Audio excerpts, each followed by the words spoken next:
Listen up, Helldivers. Today we bring you another glorious SES history broadcast. Join us as we take a look into the entire history of the socialist threat known as the Automatons. The origins of exactly when the Automatons came into being is somewhat vague, but we do know that the collective of Cyberstan, or Cyborgs, were behind the creation of the bot menace currently ravaging the Western Front. The Automatons share many traits and combat tactics with their makers, but there are distinct differences between the two. For the uneducated, the Cyborg forces of the past had to rely on traitors of Super-Earth or even more brutal methods, such as harvesting body parts or entire corpses of fallen Helldivers to maintain their battalion. In contrast, the Automatons are entirely mechanical and do not require organic matter to bolster their numbers, allowing them a seemingly unlimited supply of troops in their campaigns to retake previously lost worlds. The first official mention of the Clankers came almost immediately after Helldivers retook Cyberstan in the name of managed democracy at the end of the First Galactic War. An encrypted message was found being transmitted from the defeated Cyborgs, announcing the independence of Cyberstan. It states, "We, the collective from Cyberstan, unanimously assert our independence from Super-Earth. We have the right to defend our home from the brainwashed Helldivers. Our children, the Automaton, will not suffer as we have under the oppression of Super-Earth." It has been speculated that during the 100 years of peace provided to the galaxy after the First War, there were remaining pockets of cyborgs and treasonous supporters of the collective that maintained secret military installations unknown to Super-Earth and worked tirelessly in creating our current mechanical threat. A threat that remained hidden until the rise of terminate outbreaks in the eastern sectors in early 2184, forcing Super-Earth to engage in a full-scale deployment of Helldivers to the affected planets known as Operation Valiant Enclosure, in an attempt to cull the quickly multiplying bug threat. At the same time, Automaton forces utilized this operation as an opportunity to launch multiple incursions into the Severan sector. Planets Maya, Durgan, and Tibet were first to fall to the unrealized socialist presence. Quickly after, key planets Ubernier and the now notorious Malevelon Creek were conquered by bot forces as well. It wasn't until February 8, 2184 that the Ministry of Truth reported official footage of Automaton forces to the public, shocking citizens of Super-Earth, as well as the horrifying truth that the SEAF were now facing a two-front war. After the successful first phase of Operation Valiant Enclosure, Automaton forces launched surprise attacks on the more developed sectors, Xzar and Trigon. During this time, small groups of captured bots were sent to the Ministry of Truth. Undisclosed interrogation and BIOS hacking tactics were used on the mechanical POWs, resulting in the discovery of fragmented information of an automaton plan known as the Reclamation.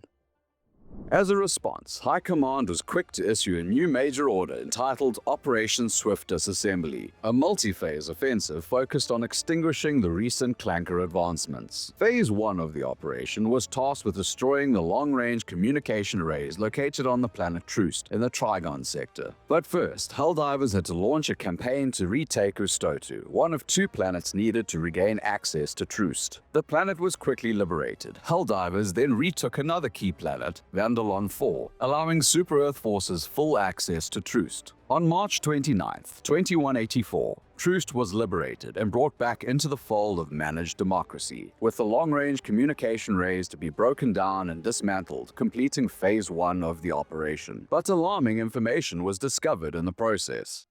Originally thought to be a simple communication network for automaton forces, inconsistencies in the frequencies generally used by the bots were found. Upon further investigation, it was discovered that the automatons had been sending messages to unknown sources outside of the galactic frontier, leading to massive speculation and turmoil in the higher ranks of the Ministry of Truth. Regardless of this frightening information, Phase 2 of the operation had begun, tasking SEAF personnel with eliminating major production facilities of automaton forces located on planet Tibet. At the time, FTL access was cut off, resulting in Helldiver squads being immediately deployed to Ubernier in order to reopen access to the besieged planet. Unfortunately, the Ubernier campaign was interrupted by a surprise attack on Dropnir, putting the entire operation at risk of failure. As a result, Super-Earth deployed small-scale forces to Dropnir, tasked with the mission of stalling automaton forces until the majority of SEAF and Helldiver squads reclaimed Ubania. This decision would come to haunt the higher ranks of High Command and became known as the Ubania Gambit. Despite the valiant efforts of SEAF and Helldiver squads, automaton forces were successful in the retaking of Dropnir, and in doing so cut off access to Ubania. Shortly after the defeat, Helldiver forces focused entirely on Dropnir, allowing the planet to be swiftly liberated, followed by the liberation of Ubania. With only hours left on the crucial operation, Helldivers bombarded the planet of Tibet in a last-ditch effort to complete the major order, but in the end were unsuccessful. Following the defeat surrounding the Ubania Gambit, Super-Earth directed its core to focus on retaking Malevelon Creek, which had fallen to automaton control. The SES covered this epic saga in a previous video. We encourage all true citizens of democracy to learn about the tragedy and triumph surrounding the planet if they haven't already. The Creek, as it has become known, was one of the longest campaigns in Super-Earth's recent history, lasting 60 days of violent struggle to regain control of the planet. But on April 3, 2184, the Creek finally found peace. The president of Super-Earth issued a decree that henceforth the day would be known as Malevelon Creek Memorial Day, honoring the over 25 million Helldivers who made the ultimate sacrifice for the glory of Super-Earth. On April 9, 2184, the final phase of Operation Swift Disassembly was launched. The mission was simple: liberate all remaining worlds still under control of the Automaton Legion in the Severan sector, a massive offense to purge the western front of bot forces once and for all. Helldivers fighting from countless sectors converged and quickly took planets Maya and Tibet, bringing justice to those lost in the failure of the Ubania Gambit. With those planets and reinforcement lines re-established, the focus was now put on planet Durgan. 350,000 Helldivers fusilladed onto the planet's surface, and within a day, Durgan had been retaken in the name of democracy and freedom. Super-Earth flags flew proudly in the sector. It appeared as though the automaton threat had been eliminated, but victory would be short-lived.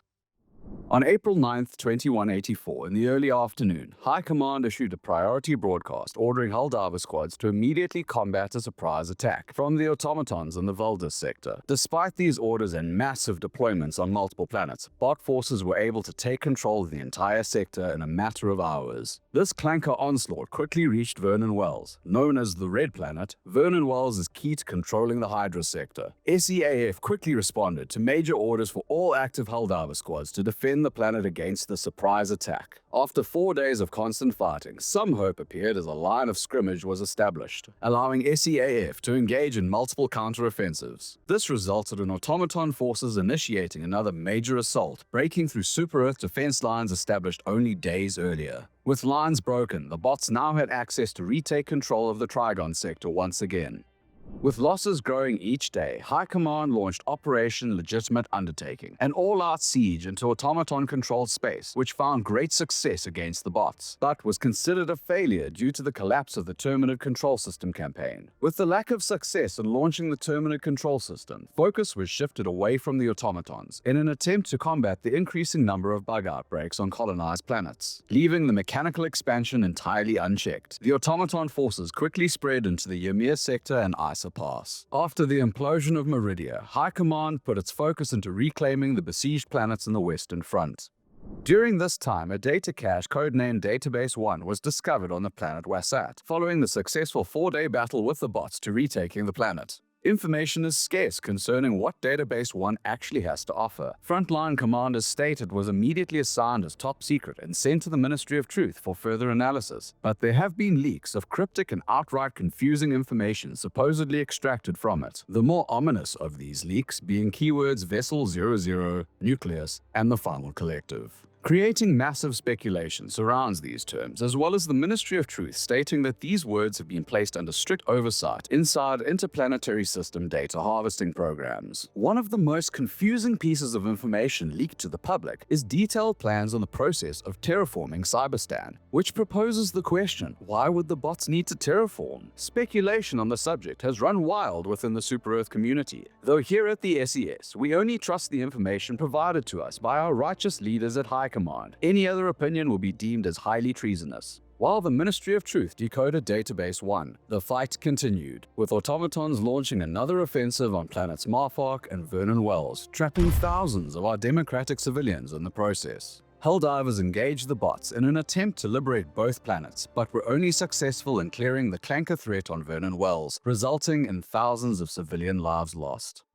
In late June of 2184, the Automatons launched incursions into the Xzar sector, causing High Command to issue Operation Xzar Lockdown, focusing all Helldiver efforts immediately to defend the sector at all costs. The operation was initially successful, but appearances can be deceiving, as the clankers were actually focusing their forces to take control of the Trigon sector, which quickly fell under their control. On July 3, 2184, SEAF forces headed to X-45 in an attempt to excavate and recover an advanced weapons lab and plans for an interplanetary battle station from the First Galactic War. But automaton forces intercepted communications about the secret operation and launched their own assault attempting to stop the SEAF. In the end, Super-Earth personnel were successful in repelling the bots but lost control of planets Wazin and Vega Bay in the process. Helldiver forces were then sent to Isa Pass in an attempt to push through and break automation lines into the Andromeda sector to reconnect with the Ymir encirclement, but an automaton attack prevented SEAF from establishing the necessary strongholds that would have cut off bot forces in the Ymir sector. Nevertheless, on July 9, 2184, Operation Starslayer was declared a success, with the plans for the interplanetary battle station secured back into the hands of High Command. With dominion over nearby systems at a standstill, automaton forces were reported deploying orbital cannons on multiple planets in the Ymir encirclement in late July 2184. High Command then issued major orders to eliminate these cannons and retake planets Wazin, Vega Bay, Ustotu, and Virilia 5. Soon after the deployment, Helldiver forces were successful in disabling the bot cannons as well as liberating every planet, with the exception of Wazin, that was purged of the clankers a few days after the end of the successful operation. Following the destruction of their orbital cannons, automaton forces were in need of materials to continue production of infantry units lost in the recent battles. They then focused their efforts towards resource-rich planets in the Tanis and Talos sectors, but were almost immediately repelled by our brave SEAF and Helldiver squads in the battles of Imber and Chlorel. However, the bots were able to create a temporary stronghold on planet Klasa, allowing them access to precious resources needed to create a new division of troops called the Jet Brigade.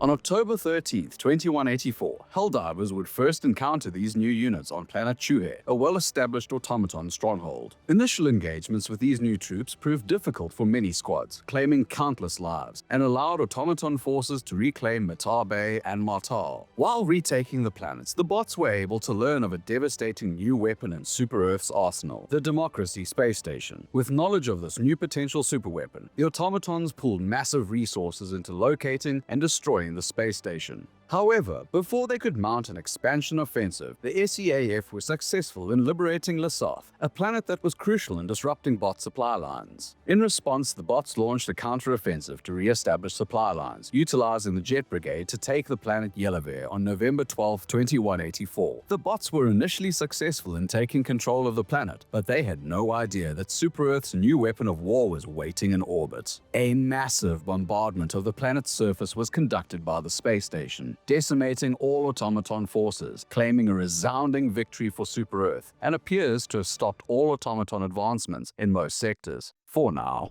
the battle with the bots is far from over, and there is no telling what they will do next. But here at the SES, we do know one thing. Our dedicated core of Helldivers will never stop fighting until true freedom and democracy is brought to the galaxy. And that ends another Super-Earth history broadcast from the SES. So who were the bots sending information to? What classified secrets does Database 1 hold? Why would the bots need to terraform Cyberstan? Be sure to let us know down below. And as always, feel free to share your thoughts and opinions about the video as well. But remember, anyone expressing controversial ideas will have their activities immediately reported to the proper authorities. On behalf of the Ministry of Truth and Super-Earth High Command, this is the SES, signing off.